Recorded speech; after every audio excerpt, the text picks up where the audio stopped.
Tydeligvis varme og klar til at spise. Goddag og velkommen. I den her skal vi lave forårsruller i airfryeren. Som du kan se her, så har jeg taget en pakke Dalloon forårsruller.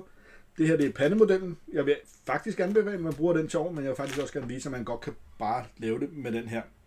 Så du har brug for en pakke forårsruller. Jeg bruger en lille airfryer oliespray. Og ellers så kan du bare bruge almindelig olie til at pensle med. Eller du kan helt lade være.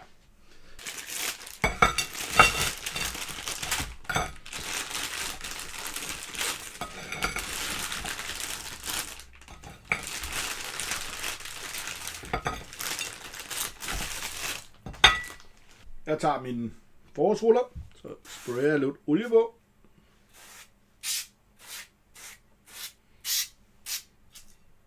Hvis du har en pensel, så kan du pensle det, eller så kan du bruge fingrene, hvis du har vasket dine hænder selvfølgelig. Smør ud på.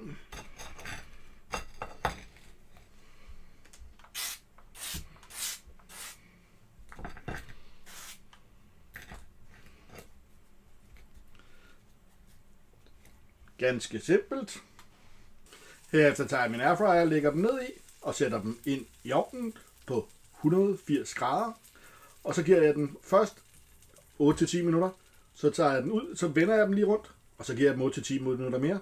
Lad os se, hvordan de ser ud.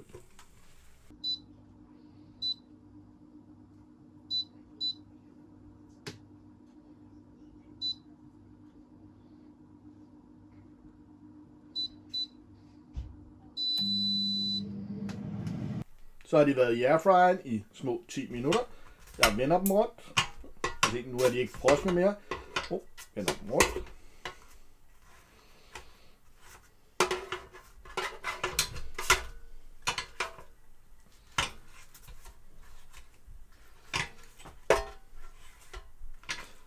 Og hvis man vil give dem ekstra olie, så kan man også gøre det på det her tidspunkt.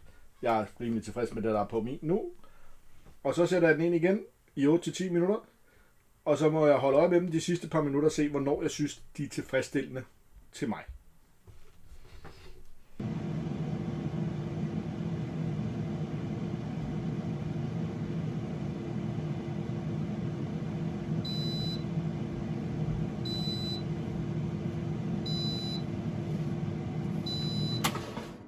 Så er de færdige i airfryeren, og så kan I se, de er gyldne. Hvis man vil have dem lidt mere, så kan man eventuelt give dem det sidste stykke tid på 200 grader, altså de sidste 8-10 minutter. Så bliver de altså endnu mere gyldne end det her. Jeg er rimelig tilfreds med den her metode, og hvordan de ser ud mine. Og så ser de sådan der ud.